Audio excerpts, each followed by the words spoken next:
बाणे सन तुलसी साहब जी महाराज। दर दर बारे साध है, उनसे सब किछु होए। तुरत मिलावे नाम से, उन्हें मिले जो कोए। उन्हें मिले जो कोए। यह संत तुलसी साहब की रूह को उबारने वाली वाणी है। उनकी रचनाओं की एक विशेषता यह है कि वो गागर में सागर को भर देते हैं।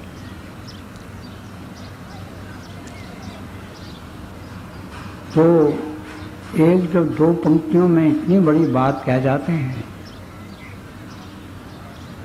कि शायद आलम फाजल उसी बात को बयान करना चाहें तो उन्हें वॉल्यूम के वॉल्यूम लिखने पड़ेंगे और तब भी वो बात पूरी तरह से समझ में नहीं आएगी। हमारे हजूर पुरनूर संत कृपाल सिंह जी महाराज अक्सर कहा करते थे कि हर मजमून में जो टर्मिनोलॉजी बरती जाती है उसके मखसूस माने होते हैं। हम देखते हैं कि जब गवर्नमेंट का ऑर्डर इशू होते हैं तो ये बड़ी सफाई से समझाया जाता है कि इस ऑर्डर में ये टर्म जो हमने इस्तेमाल की है इसके ये मानी है। इसी तरह से महात्माओं की वाणियों में भी जो टर्मिनोलॉजी इस्तेमाल की जाती है उसके विशेष माने हैं। ये जो पंक्ति हमारे सामने है इसकी जान है साथ। अब ये जो साथ का लफ्ज़ है इसके रूहानियत में मखसूस मानी है।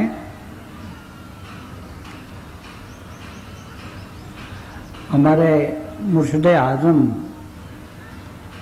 हजूर बाबा सावन सिंह जी महाराज अपनी ज़िंदगी का एक वाक़या बयान किया करते थे।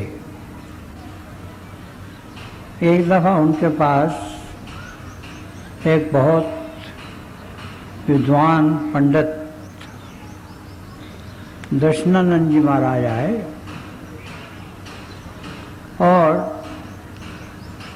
काफ़ी देर उनके साथ रूहानियत के मुतल्लिक बातचीत करते रहे। जब उन्होंने ये महसूस किया कि उनके हर बात का जवाब हुजूर ने इतनी सादगी से और इतने दिलनशीन अंदाज में दिया तो वो मंत्र मुग्ध हो गए। मगर जब जा रहे तो पूछने लगे, महाराज जी मैं आपसे एक बात पूछ सकता हूँ? तो हुजूर ने फरमाया कि आप इरशाद फरमाइए, आप जो चाहें पूछ सकते हैं। तो उन्होंने कहा कि ये देखिए ये गुरु नानक साहब ने किस साधु को उन्होंने इतनी तारीफ कर दी है और पंचम पातशाह ने तो एक अष्टपदी की अष्टपदी ही साधु की तारीफ में लिख दी है। उन्होंने कहा कि आइए मैं आपको बताऊं कि गुरु नानक साहब ने साध किसे कहा। तो फिर हुजूर ने जो साध की तारीफ में गुरु नानक साहब के दृष्टांत देने शुरू किए तो वो स्वामी जी वो दंग रह गए। कुछ जो हवाले हुजूर ने दिए थे वो ये हैं, साध रूप अपना धन्य दन दारिया, कि साधु वो है, वो प्रभु से कमीशन लेके आता है कि जो रूहें प्रभु की याद में तड़प रही हैं, बिलक रही हैं, सिसक रही हैं, जब से ये संसार बना है युगों युगों से तड़प रही हैं, उन्हें आके प्रभु के साथ मिला दें। यह है तारीफ साधु की। तो जिन मानों में साथ गुरबानी में पेश किया गया है, उनसे उनकी मुराद है कोई मुर्शिद कामिल, कोई पूर्ण सद्गुरु, कोई ऐसी हस्ती जो प्रभु से इतमिक हो चुकी है और दूसरों से प्रभु को इतमिक करने की क्षमता रखती। फिर हजूर ने फरमाया साथ की महिमा त्रय गुण से दूर। गुरबानी में साथ की तारीफ की गई है, वो तो ऐसी स्टेज है कि जिसका जिक्र गुरु अंगद साहब ने किया है कि अखी बाजो वेखना विन करना सुनना, पैरा वाजो चलना विन हत्था करना, जीबे वाजो बोलना यूं जीवत मरना, नानक हुकुम पठान के जो खत में मिलना। इसका तर्जुमा एक दफ़ा मैंने रेडियो के लिए उर्दू में किया था कि बगैर आंख के देख उसके दरबादारों को, बगैर कान के सुन उसकी गायबाना सदा, बगैर पाँव के चल उसकी राय गुजारों में, बगैर हाथ के हर काम कर उसी के लिए। इसी तरह से अगर जीते जी मरेगा तू, इसी तरह से अगर उसका हुक्म मानेगा, खुदा का औज बहद्दे कमाल पाएगा, तो बंदा होकर खुदा का वसाल पाएगा। तो वो जो गुरबानी में साथ का जिक्र किया गया है, वो तो इस स्टेज से किया गया है कि जो त्रिगुण अतीत है, तीन गुणों से दूर है। और आप तो स्वामी जी तीन गुण से नीचे की बात करते हैं, आप तो बुद्धि की बात करते हैं। तो वो जितनी आप इंटरप्रिटेशन करते हैं उन सबसे ऊंचा है, बालातर है।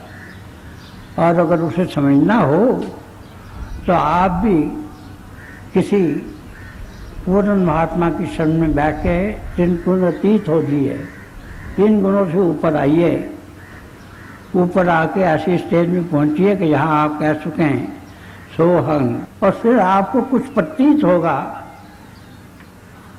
कि साधु क्या होता है। साधु पूरी तरह से वहाँ भी नहीं समझ सकेंगे, और वहाँ से तो साधु आप पूरी तरफ यही तभी समझेंगे जब आप उससे ऊपर निकलकर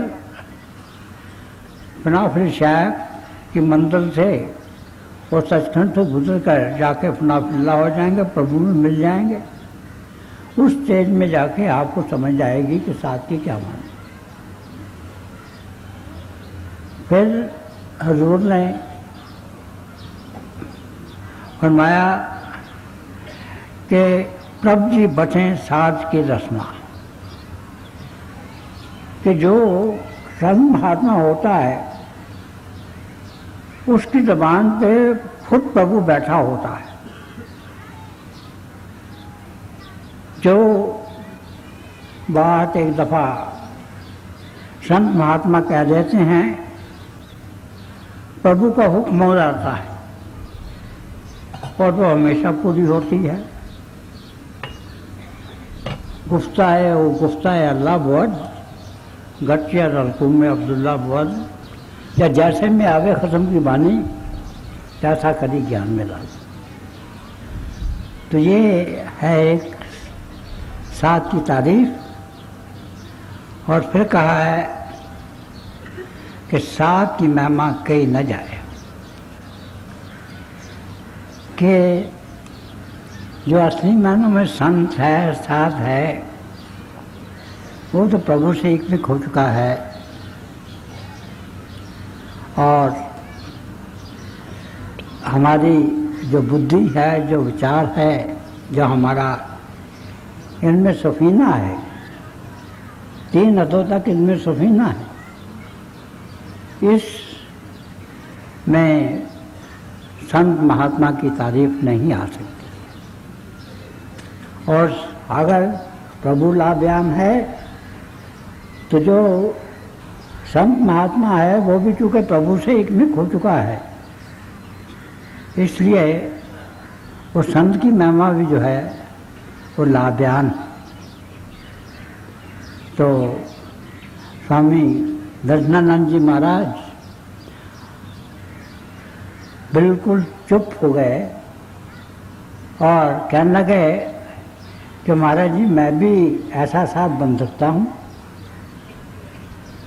तो हुजूर मुस्कुराए कि भाई अगर आपका मन माने, आपका जी करे,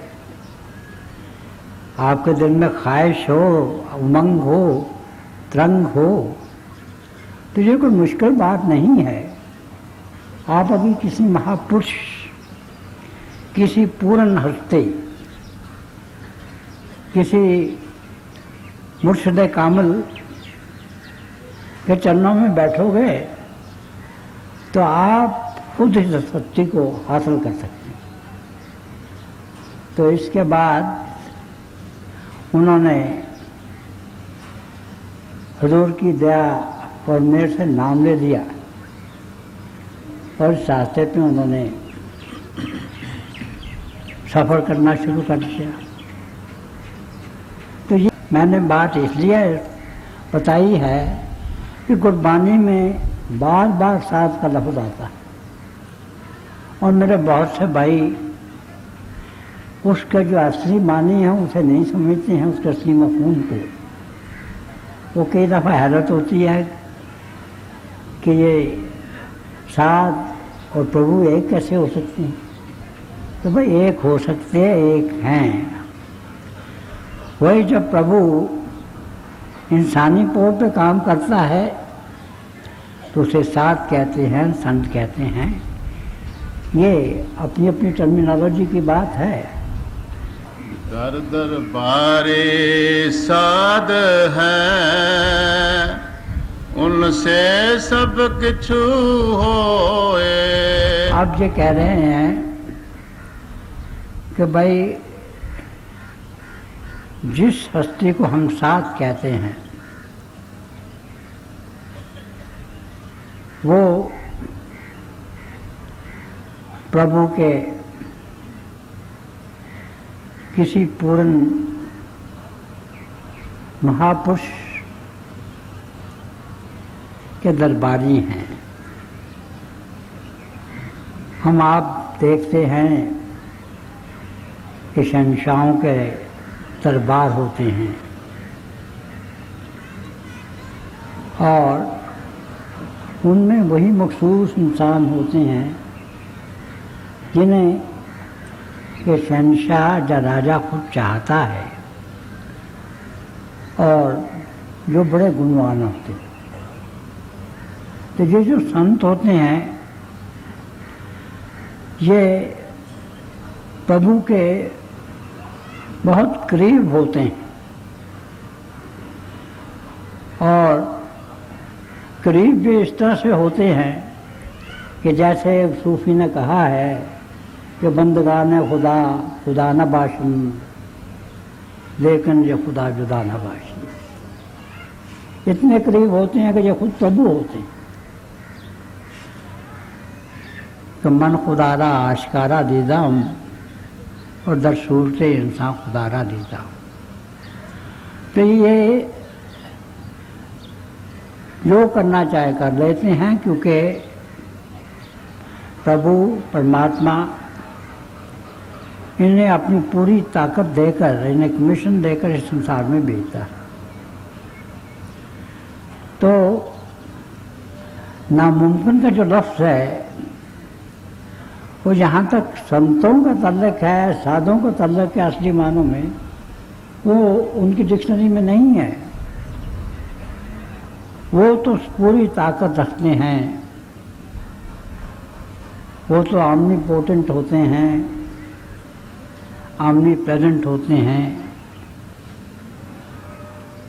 उनका जो दायरा होता है बड़ा वसीह होता है और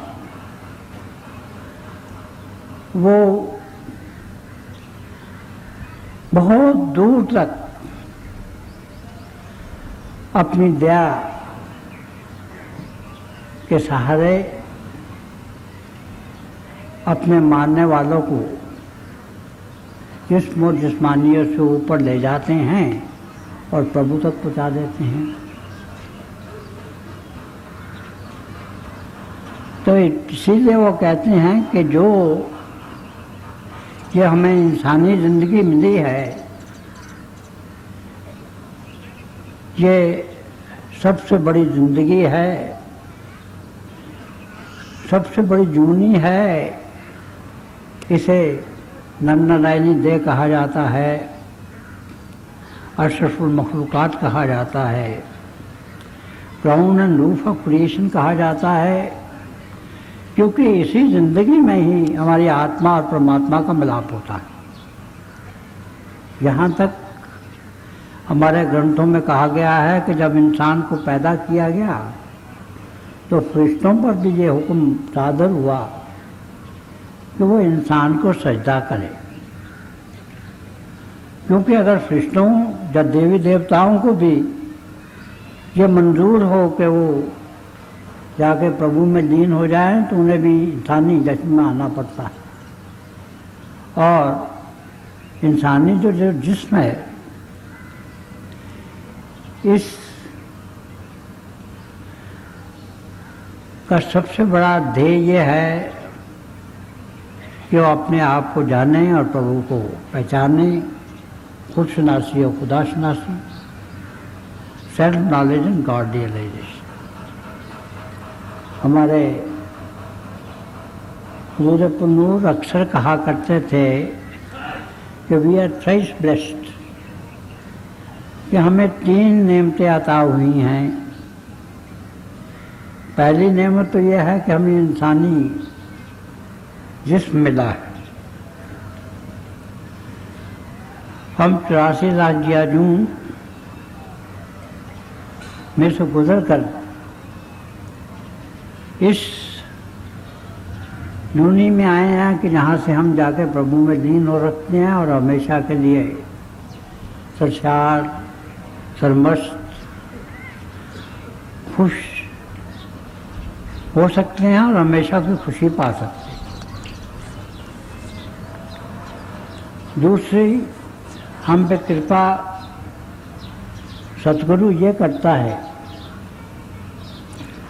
कि वो हमें अपने कदमों में बुला लेता है। हम तो सबके सब लास्ट शीप हैं, खोई हुई भेड़ें हैं। हमें तो मालूम नहीं कि हमारा गडरिया कहाँ है। हाँ, गडरिया को मालूम है हम कहाँ हैं। तो वो जब इंसानी चोले में आता है तो वो अपनी रेडिएशन भेजता है और अपने प्यार के रेशमी धागे में बांध के अपने चरणों में ले आता है। और जहाँ तक हमारा ताल्लुक है, हम साइंस में बहुत तरक्की कर रहे हैं। हमने तो ये जो रिमोट कंट्रोल की बात सुनी है, ये अभी 3 डेकेड की बात है, 30-40 वर्ष की बात है। उससे पहले रिमोट कंट्रोल हमने कभी नहीं सुना था।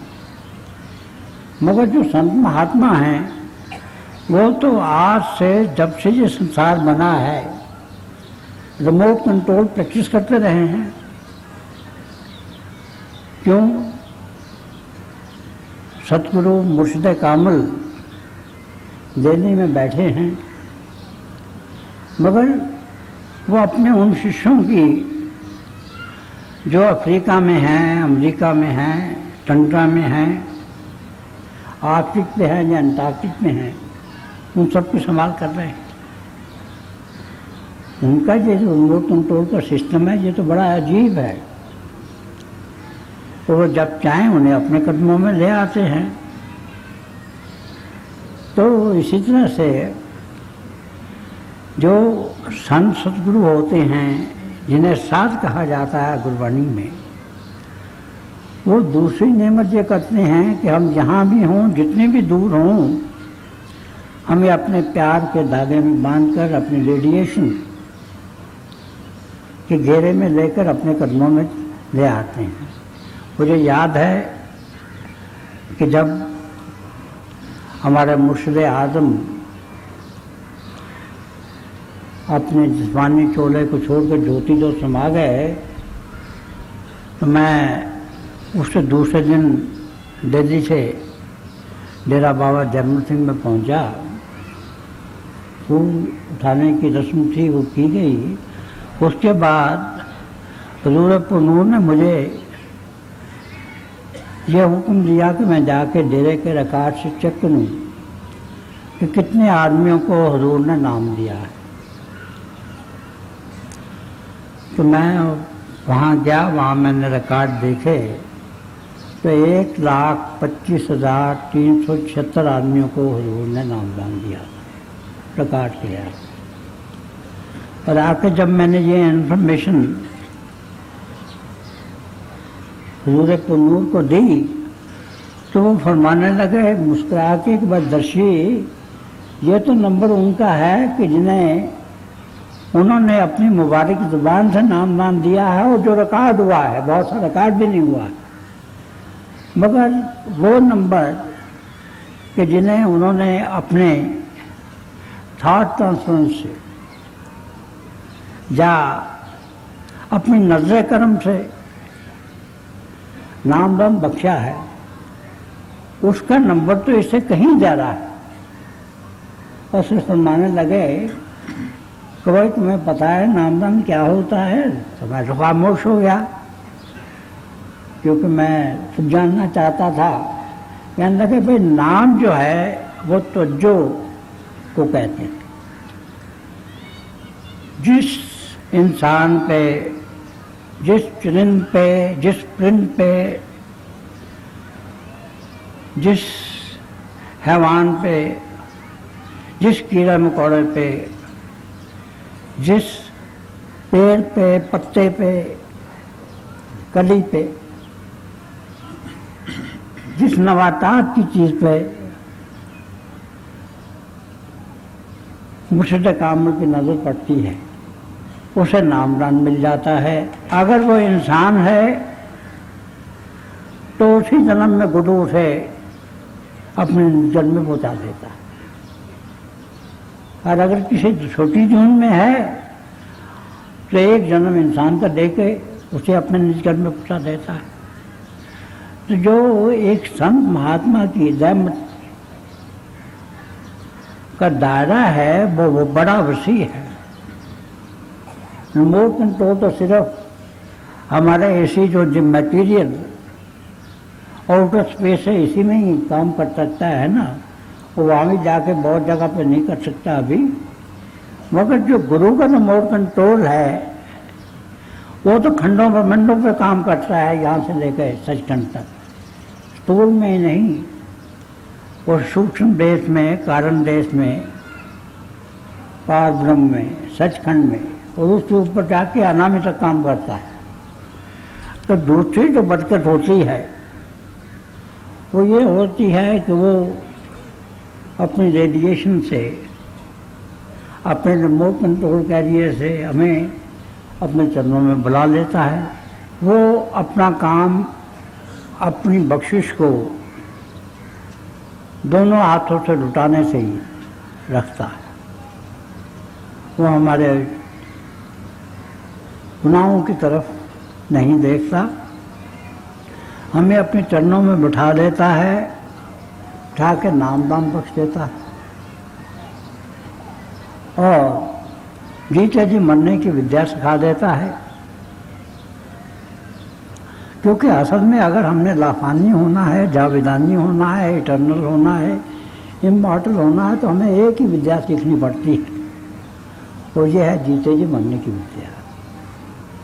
क्योंकि जीते जी मरने की विद्या ही असल में हमेशा जीने की विद्या है।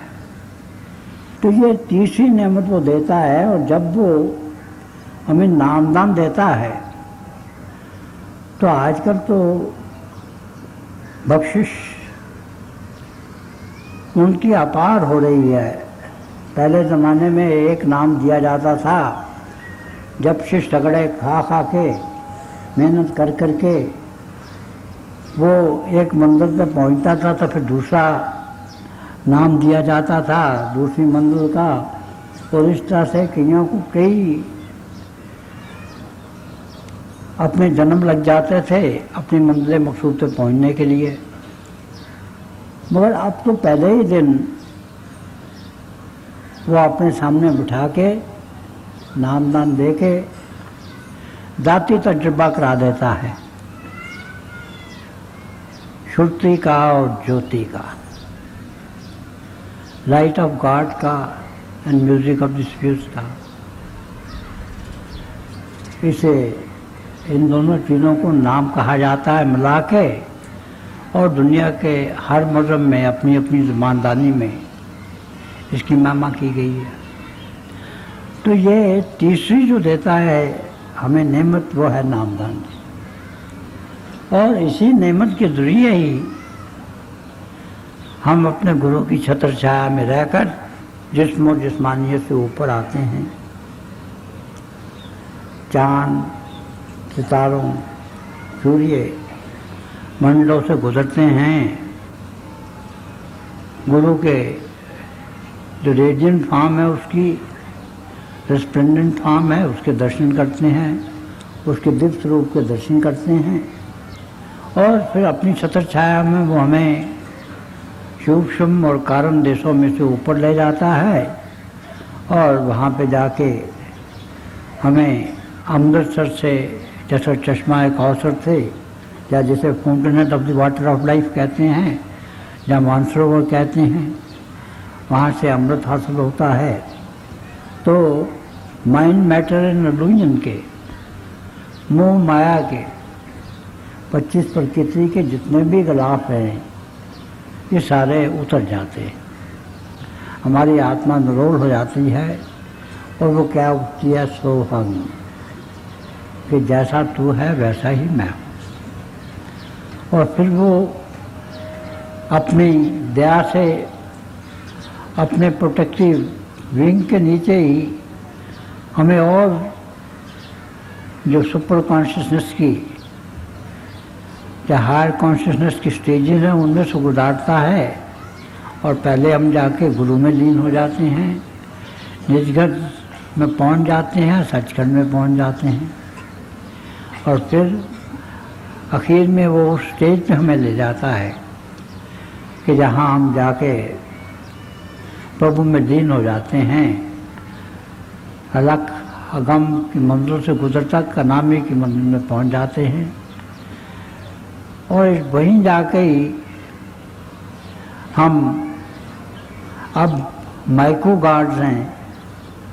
माइक्रो गॉड्स के स्टेटस से हम कॉन्शियस को worker of the divine plan हो जाते हैं, और वहीं जाके हमें हमेशा की खुशी, हमेशा की सरशारी, हमेशा की सरमस्ती, इमॉर्टैलिटी,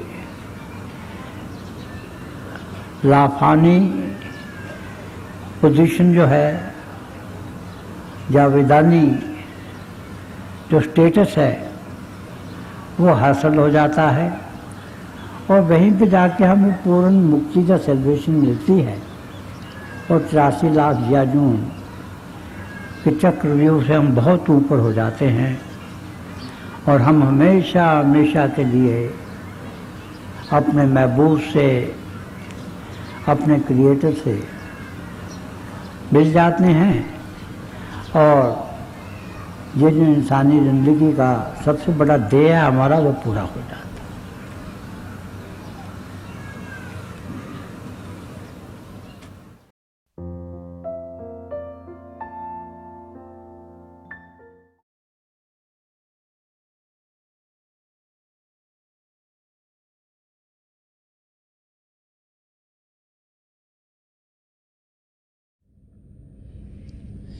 प्यारे भाई और बहनों, अभी हम सब दयाल प्रसन्न दर्शन सिंह जी महाराज की दिव्य वाणी सुन रहे थे। जब भी हमें संदर्शन सिंह जी महाराज के शब्द सुनने को मिलते हैं तो एक नया रास्ता हम सबके लिए खुल जाता है, जिसके ज़रिए हम अपनी मंजिल तक पहुंच सकें। वो रास्ता प्रेम का रास्ता है, वो रास्ता अध्यात्म का रास्ता है। तो थोड़ी देर के लिए आप सब अभ्यास के लिए बैठ जाएं। आप जहाँ भी बैठें आराम से बैठिएगा, अपनी आंखें बंद कर लीजिएगा और ये आंखों के डेले आई बॉल्स हैं सीधे सामने फोकस होने चाहिए, जैसे 8-10 इंच आपके सामने फोकस हैं। आंखें बंद करते ही वो भाई बहन जिन्हें नाम की देन मिली है आप सिमरन कीजिएगा, और जो भाई बहन यहाँ नए हैं आप पिता परमेश्वर के किसी भी जाति नाम का जाप कीजिएगा। जाप मन ही मन करना, ऊंचा नहीं दोहराना। आपके सामने रोशनी के चिन्ह आपको देखने को मिलेंगे। शुरू में शायद ऐसे लगेगा रोशनी आकर जा रही है, रोशनी के चक्र हैं, लेकिन जैसे जैसे आपका ध्यान टिकता चला जाएगा आपको लगेगा रोशनियाँ टिक गई हैं और बहुत से नज़ारे आपको देखने में मिलेंगे। तो जो कुछ आपको दिखता है उसे बड़े आराम से देखिए, प्रेम से देखिए, और आप देखेंगे कि आपकी ज़िंदगी में आपको कितना सुकून मिलेगा, कितनी शांति मिलेगी, और आपकी ज़िंदगी प्रभु के प्रेम से भरपूर होनी शुरू हो जाएगी। थोड़ी देर के लिए आप सब अभ्यास के लिए बैठ जाएं। प्रभु की दया हो कि हम सब जो पिछली सेंचुरी के महापुरुष हैं, हजूर बाबा सावन सिंह जी महाराज, परम संत कृपाल सिंह जी महाराज और दयाल पुरुष संदर्शन सिंह जी महाराज, उनके वचनों को अपनी ज़िंदगी में ढालें और अभ्यास के ज़रिए प्रभु की प्राप्ति करें। थोड़ी देर में आप सबको इस अभ्यास से उठाऊंगा और मेरी शुभकामनाएं आप सबके साथ हैं।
छोड़ दीजिए जी।